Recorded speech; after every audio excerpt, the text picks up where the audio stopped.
Our objective is already selected, and we'll attack when our preparation in the tradition of Gung Ho is complete.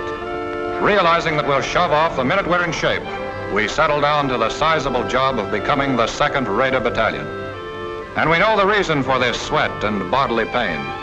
The old man explains over and over that these exercises, and all the others to follow, will pay off on some enemy-held beach or in some Jap-infested jungle.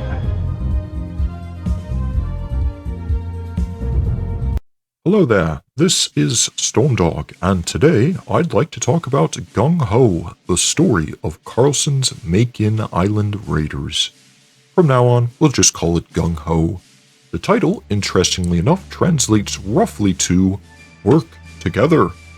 It has since come to be a phrase that brings about mental images of G.I. Joe American hero cartoons and guys carrying light machine guns.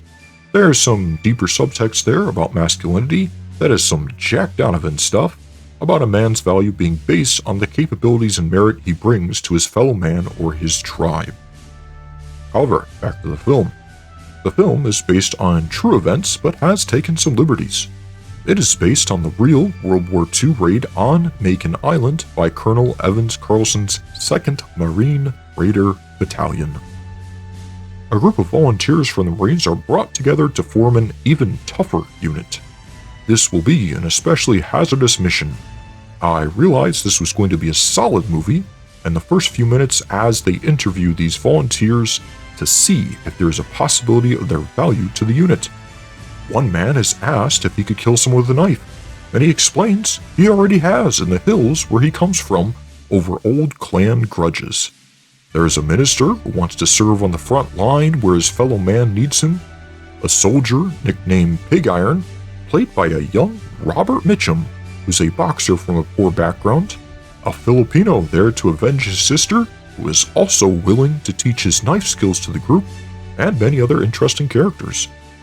The first part of the movie largely deals with their training for this suicide mission, and it's good stuff. The colonel tells his men, "I will eat what you eat and sleep where you sleep," and he does. He even eschews rank to grow the sense of brotherhood. The planning sessions allow every man to speak and contribute. Soon they're on their way by submarine to their undisclosed mission. On the way, they sneak past Japanese warships, hunting them with depth charges. There's a grim humor throughout this among the men. Once they reach their target and the fight begins, the last 30 to 40 minutes just keeps accelerating.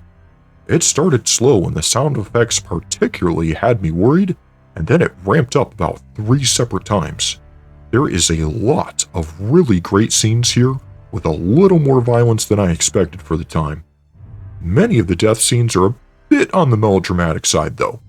There are some crazy scenes here like knife-throwing, weaponized bulldozers, a sprinter stripping off his combat gear to get close enough to a machine gun nest to grenade it, and so many more great moments.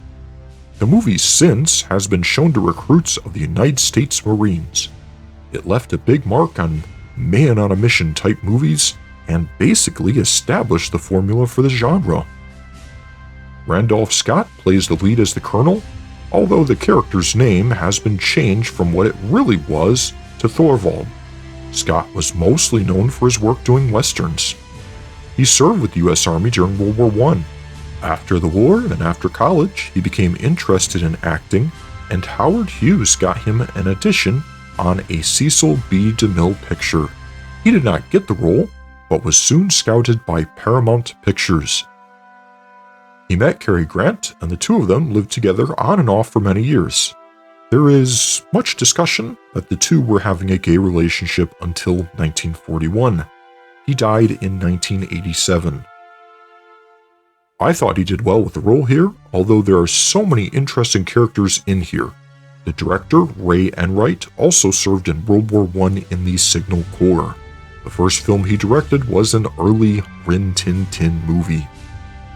The impact this movie had on war movies, action movies, and just general masculine pop culture is unrealized by many. The movie was a solid watch and just kept getting better as it raced to the finish. They kept coming up with ways to raise the stakes and increase the action. It's not all completely factual, but the spirit of it is, if that makes any sense. It's a worthwhile film to watch, and it's on many streaming services with some good copies right here on YouTube. Until next time, this has been Stormdog.